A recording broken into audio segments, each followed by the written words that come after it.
नमस्कार, मैं चंदन कुमार और आप देख रहे हैं अपना पसंदीदा चैनल अंगवानी। साथियों, इस वीडियो में हम देश के सीएपीएफ जवानों की बात कर रहे हैं जो कि देश के विभिन्न हिस्सों से दिल्ली के जंतर मंतर पर आए हैं अपनी डिमांड्स को लेकर। अभी हमारे साथ जो लोग हैं वो वेस्ट बंगाल, पश्चिम बंगाल से आए हुए वो सीएफ, हम उन्हीं से बात करते हैं। मांग तो देखिए एक ही है, बाकी बहुत सारी मांगे, लेकिन एक मांग जो उनकी धड़कनों में भी बसा हुआ वो है ओपीएस का। लेकिन हम फिर भी इनसे बात करते हैं और जानते हैं क्या मांग है। जी बोलो। जैसे आपको मालूम है कि नाम बता दीजिए। मेरा नाम प्रदीप कुमार डे है। मैं West Bengal ex central welfare association का जॉइंट सेक्रेटरी हूँ। तो आज हम लोग ये जंतर मंतर की धरना मंच में बंगाल से आए हैं हमारे मांगे यहाँ बताने के लिए। आपके माध्यम से हमारी आवाज़ सरकार तक पहुँचे, ये हमारा गुजारिश है। हम डिप्रेस्ड हैं, हमारे साथ अन्याय हो रहा है। देश में जो और फोर्स हैं उनको सरकार जो भी फैसिलिटीज दे रहे हैं हमें कोई प्रॉब्लम नहीं है, लेकिन हमारा central arm police force, paramilitary force को दबा के रखा है। 47 माह के जैसे व्यवहार हो रहा है, हमारे साथ में अन्याय हो रहा है। हमारा जो जायज़ अधिकार है उनसे हमको वंचित किया जा रहा है। हमारे पेंशन नहीं है, हमारा ओआरओपी नहीं है, हमारा कैंटीन फैसिलिटीज़ नहीं है, हमारा चिकित्सा फैसिलिटीज़ नहीं है। हमारे बहुत सारे डिमांड है। हमारे मेन मुद्दा जो रूल के ऊपर में है, हमें CCS central civil service rule के अंदर में हमें रखा गया है, जबकि हम आर्म फोर्स ऑफ यूनियन है, हमें उससे बाहर करके इन्होंने सिविल सर्विस रूल में रखा है और हमें बोला जाता है कि हम सिविलियन फोर्स है। बिल्कुल अन्याय है, ये गलत बात है। हम 24 घंटा ड्यूटी करते हैं बॉर्डर में। हमारा बॉर्डर सिक्योरिटी फोर्स के जवान रोज शहीद होते हैं, वो 24 घंटा ड्यूटी करते हैं। अब बदतरीन जो हमारा सुरक्षा व्यवस्था है वहाँ पे जो भी सीआरपीएफ, सीआईएसएफ, आईटीबीपी, एसएसबी जो भी जवान लोग हैं यहाँ पर ड्यूटी करता है, इंटरनल सिक्योरिटी और एक्सटर्नल जो बॉर्डर में है, बॉर्डर में जो ड्यूटी करते हैं, रोज़ हम लोग आए दिन शहीद होते हैं, लेकिन हमारे लिए कोई सुविधा नहीं है। शहीद होने पर हमें शहीद डिक्लेयर नहीं करते हैं। हमें जो उसके शहीद होने पे जो फैसिलिटीज़ पैसा मिलना चाहिए था हमारे विधवाओं को, उनको नहीं मिलता है। बहुत सारे जायज़ डिमांड लेके हम लोग आज ये धरना मंच पे आए हैं और हमारे प्रोटेस्ट रैली के माध्यम से हम सरकार के समक्ष में आपके माध्यम से हम ये हमारा वक्तव्य रखे हैं। धन्यवाद। ये ऑटोसोनिक बॉल का जो सुविधा मिलना चाहिए वो सुविधा हमें नहीं मिल रहा है। ऑटोसोनिक बॉल 24 आवर्स ड्यूटी देता है, लेकिन इसको कानून में सिविलियन रूल में रखा है। सीसीएस रूल जो है ये सिविलियन के लिए है, जो 10 से 5 बजे तक ऑफिस जाता है, उसके लिए जो रूल है। ये 24 आवर्स जो ड्यूटी देता है बॉर्डर में, नक्सलाइट एरिया में और जो महत्वपूर्ण एरिया है सभी जगह में देश को जो रक्षा करता है, पार्लियामेंट जो रक्षा किया है, ये सबके लिए जो सिविलियन रूल ही है। इसलिए हम नहीं चाहता है जो पैरामिलिट्री सर्विस रूल एक होना चाहिए जिसमें हमारा सुविधा बढ़े और हमारा चिकित्सा सुविधा, हमारा बाकी सभी सुविधा बढ़े। ये मेन मुद्दा हमारा सिविल रूल जो चेंज हो जाएगा तो हमारा बहुत सारी सुविधा मिल जाएगा। West Bengal CAPF West Bengal से हम बोल रहा है, आशीष कुमार पाल। मैं कुचबिहार डिस्ट्रिक्ट का प्रेसिडेंट हूँ। हमारा मांगे है जो हम लोग इतना दूर से आया है जंतर मंतर में धरना देने के लिए, क्योंकि हमारा जो कुछ हमारा प्राप्यों से वंचित करके रखा है। जो आर्मी लोग 24 घंटा ड्यूटी करते हैं, मगर हमें सीएपीएफ वाला जो है ये 24 घंटा ड्यूटी करता है, बाल बच्चा घर में छोड़ के चला जाता है। जो आर्मी वाला से युद्ध लगने से वो लोग जाता है, हम लोग जो करता है वो लॉ एंड ऑर्डर ड्यूटी से लेके इलेक्शन ड्यूटी अगला जितना है। एक बार ये सीएपीएफ संसद बचाया, फिर भी हम लोग को पीछे हटा के रखा। सीसीएस रूल में हमारा पेंशन मिल रहा है, कोई फैसिलिटी नहीं दे रहा है। हमारा सीएपीएफ एसपी जो हमारा अकाउंट करना था वो भी बैंक वाला ने डिनाई करता है, मगर डीएसपी जो आर्मी वाला के लिए है वो हो रहा है कुछ कुछ जगह पर। तो हमारा ये मिलना चाहिए। और हमारा जितना जो ओआरओपी हमें क्यों नहीं मिलेगा? आर्मी वाला का से ज़्यादा हम ड्यूटी किया है, बाल बच्चा छोड़ के। नहीं ये बताइए, तो चलिए ठीक है, ये सारी मांगे तो है लोगों के जी, सामने और जी। सब लोग यही कह रहे हैं। जी ये बताइए कि अब आंदोलन हो गया, आज आप आ गए, ठीक है, जी, जी, और जी। ये हमको लगता है पहले भी आए होंगे, आए हैं। हैं? तो क्या लगता है कब तक आते रहेंगे, मांग पूरी कब होगी, क्या लगता है? वही तो हम सरकार से यही मांग हम लोग डिमांड करते रहे हैं, जो सरकार तो सुन नहीं रहा है। हम लोग सरकार का सरकार तक पहुंचने के लिए हम लोग बार बार ये जंतर मंतर में हम धरना करते हैं, सभा करते हैं, क्योंकि सरकार को आंखें थोड़ा खोलाने के लिए। मैं मृणाल मुखर्जी, एक central arm police forces welfare association West Bengal का जनरल सेक्रेटरी। धन्यवाद आपको हमें बोलने का मौका देने के लिए। हम आपको माध्यम से ये बोलना चाहते हैं कि इस देश के लिए हमने, हमारे सभी साथियों ने, सारे बलों का सदस्यों ने सीना तान के इस देश को बचा रखा है हर जगह से, चाहे वो बॉर्डर हो, चाहे वो पार्लियामेंट हो, चाहे वो इलेक्शन हो, चाहे उग्रवादी हो, चाहे माओवादी हो।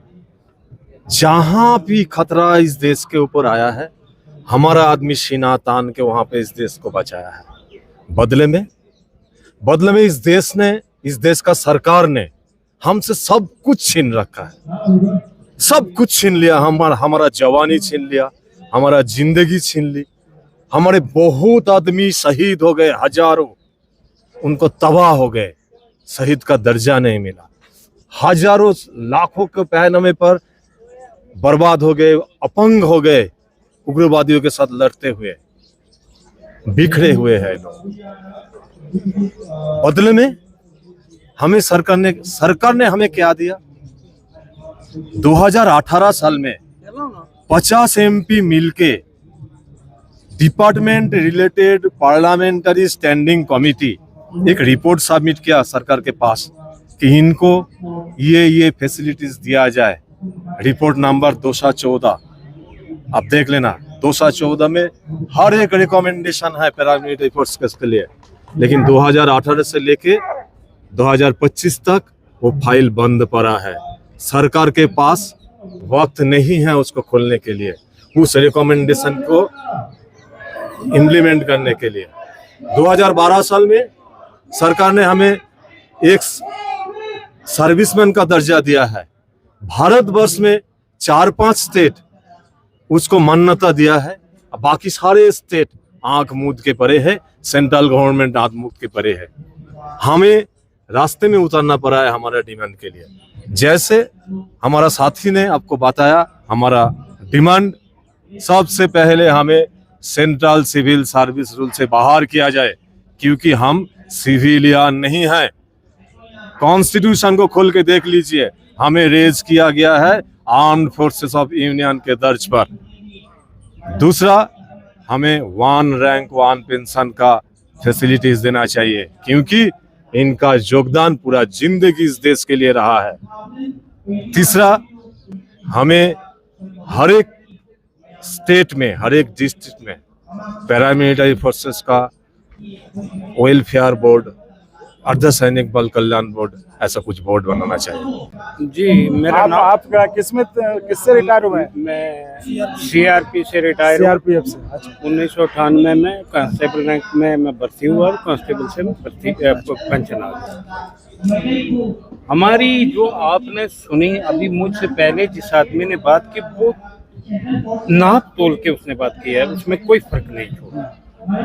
हमारा मेन मुद्दा जो है वो यही है कि हमें जो हमारा आर्टिकल है, इसमें हमें सरकार जहाँ भी है, जब बात किसी फाइल की वहाँ पहुँचती है तो बोलते हैं इनका सिविल के साथ आर्टिकल है, हमारा आर्टिकल ही चाहिए नहीं। अब हमें ना तो शहीद का दर्जा, आपसे एक मैं क्वेश्चन कर रहा हूँ, सरकार से ये क्वेश्चन कर रहा हूँ, एक आदमी, अगर हम 10 या 20 आदमी एक जगह पे जाते हैं, कंबाइंड ड्यूटी कर रही, वहाँ एक टेररिस्ट बम ब्लास्ट करता, सारे के सारे मर जाते हैं।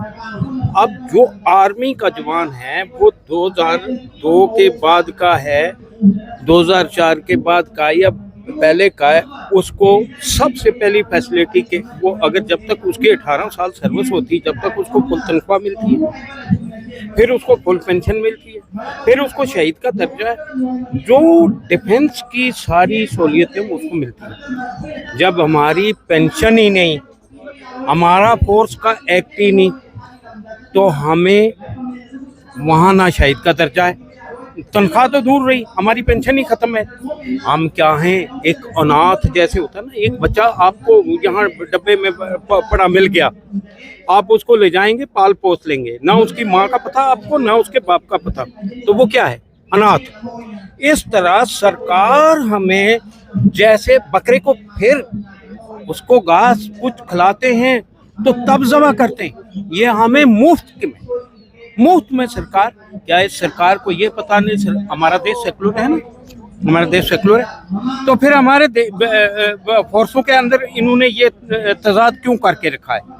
एक को आप पेंशन भी दे रहे हैं, शहीद का दर्जा भी दे रहे हैं, आप उसकी जान की कीमत दे रहे हैं, उसकी फैमिली को दे रहे हैं, और दूसरा उसी जगह उसी बम से मरता है, उसी टेररिस्ट ने मारा है, उसी देश में मरा है, उसी ड्यूटी में मरा, उसका सब कुछ बंद। ये आप इस क्वेश्चन को आप देखिए कि कितना बड़ा फर्क किया। ये एक सरकार की बात नहीं है, आज ये पावर में इन्होंने कम से कम 600 कानून बंद किया है ना, तो मोदी जी से मैं ये सीना ठोक के, जैसे वो बोलते हैं ना, मेरा 56 इंच का सीना है, मेरा 60 इंच का सीना है, मैं उनसे बोल रहा हूँ, जब पैरामिलिट्री फोर्स की बात आती है तो आपका चूहे जितना क्यों सीना हो जाता, आप क्यों नहीं हमारी बात को, हमारे आर्टिकल को चेंज करते। हमारे लिए सबसे बड़ी यही प्रॉब्लम है, ना हमें शहीद का दर्जा है, ना हमारी पेंशन है, ना ड्यूटी हम उनसे फर्स्ट करते। पार्लियामेंट में होगा हमारा होगा, लॉ एंड ऑर्डर ड्यूटी होगा तो हमारा होगा, सेना नहीं होगी। बॉर्डर में तो बीएसएफ का जवान है, तो बॉर्डर में उनसे फ्रंट में, तो हमारे साथ सारा ही सोतीला सलूक हो रहा है। इसलिए हमारी आपसे, मीडिया से, एजेंसियों से ये रिक्वेस्ट है कि हमारा ये केस, हमारा आर्टिकल सबसे पहले सिविल से हटा के, जैसे सेना का आर्टिकल है, सेना हमारी बड़ा भाई है, हम नहीं कहते कि उसको क्यों दिया, वो जान की कुर्बानी दे रहा है, उसको मिलना चाहिए, लेकिन हमें हमारा हक मिलना चाहिए, बस। Thank you. मैं असिस्टेंट कमांडेंट जोगा से बीएसएफ से रिटायर हुआ हूँ 2010 में। ये जो मुद्दा हमारा सीएपीएफ का चल रहा है, पैरामिलिट्री फोर्सेस का, ओल्ड पेंशन का, ये अभी तक सेंट्रल गवर्नमेंट ने सॉल्व नहीं किया। इसके कई कारण हैं। हम ये माने कि क्या हमारी गवर्नमेंट गरीब है, किसी के घर में लाखों पैसे चल रहे हैं, कहीं कितने मिलियन में रिश्वत दी जा रही है, केस बढ़ रहे हैं, तो वो पैसा कहाँ से आता है? सिर्फ हमें पैरामिलिट्री फोर्स को देने के लिए नहीं है, आर्मी को देने के लिए है, ठीक है, लेकिन सबसे पहली गोली बीएसएफ का जवान खाता है सबसे पहले, और रात को मच्छर खाता है ड्यूटी करते समय। तो हमारे नेता, प्रधानमंत्री और होम मिनिस्टर अमित शाह जी क्यों नहीं सोचते, क्यों नहीं हमारी बात मानते? जी बस करते। जी, मैं जम्मू कश्मीर सरहदी डिस्ट्रिक्ट पुंछ से हूँ। आप किस साल थे? मैं सीआरपीएफ में था। अच्छा, सीआरपीएफ से रिटायर। जी, आज यहाँ पे हमारा ये शहीदों का दिन मना रहे थे हम, जो 2010 में 76 शहीद हो गए थे, उनको श्रद्धांजलि दी गई। और यहाँ पे कुछ हमारे मुद्दे थे, जैसे हमारा सबसे बड़ा मामला है पेंशन, 1 रैंक 1 पेंशन वाला। तो देखिए, हम बताएं कि हमारी ये जो पैरामिलिट्री फोर्स, इसमें सीआरपीएफ प्रथम नंबर पे है। ये 1939 में अंग्रेज़ों के टाइम पे खड़ी हुई थी। इसका नाम क्राउन रिप्रेजेंटेटिव पुलिस फोर्स था। फिर ये उसके बाद 1947 में केंद्रीय रिजर्व पुलिस फोर्स बन गई, तब इनकी पेंशन थी। 1965 में बीएसएफ वजूद में आई, उसकी पेंशन थी, एसआरओ था। 1968 में आईटीबीपी आई, उसका भी एसआरओ था, उसकी पेंशन थी। और इसी तरह चलते चलते ये 2004 तक जब आया, तो वहाँ पे सरकार ने इन सब की पेंशन बंद कर दी और सारे नियम वो ख़त्म कर दिए, जो कि पैरामिलिट्री फोर्सेस के हित में नहीं था। हमारी अब सरकार से यही जो है वो प्रार्थना है कि पिछले कई सालों से हम देख रहे हैं कि अपनी कुर्सी के चलते या जिस भी हालात में बड़े कानून इधर हुए, बड़े कानून उधर हुए, सारा कुछ उधर हो गया। हम ये चाहते हैं कि जब आपने इतना कुछ किया है, तो अब हमारा जो पैरामिलिट्री फोर्सेस हैं, इनका जो एसआरओ है उसको चेंज किया जाए। और उस एसआरओ को चेंज करके उसमें कुछ नियम रखे जाएं ताकि हमें सिविल से हटाकर, जो हम सीसीएस रूल के अंडर आते हैं, उससे हटाकर हमारा पैरामिलिट्री फोर्सेस का एसआरओ बनाया जाए, जिसमें जो हमारे कमीशन अफसर हैं वो हमारे सुप्रीम पावर में हों और जो हमारे मामलात हैं उनका वो जो है वो हमारा निवारण कर सकें, उनके हल करवा सकें। जी तो देखिए, आप ये चाहे जम्मू कश्मीर हो, बंगाल हो या देश के किसी भी हिस्से से, हर जगह से आए हुए हर सीएपीएफ के रिटायर्ड लोग हैं, आप जानते हैं एक सर्विस में बात नहीं कर पाएंगे, वो लोग, उन लोगों की एक ही डिमांड है कि उनका अपना एक्ट हो, उनका अपना हक। तो आपने सुन ही लिया, लेकिन एक है कि उनका ओपीएस जो उन्हें पहली फुर्सत में उन्हें ओपीएस दिया जाए। तो साथियों, इसी तरह आप चैनल को लाइक शेयर सब्सक्राइब करते रहें, और हम तो हैं ही, हम आपकी आवाज़ हमेशा उठाते रहेंगे। बहुत बहुत धन्यवाद, जय हिंद। और अगर आपको अच्छा लगा तो एक बार और आपको मैं कहना चाहूँगा कि आप इसको प्लीज़ सब्सक्राइब और शेयर करते रहें ताकि हमारा भी मनोबल और सपोर्ट बना रहे।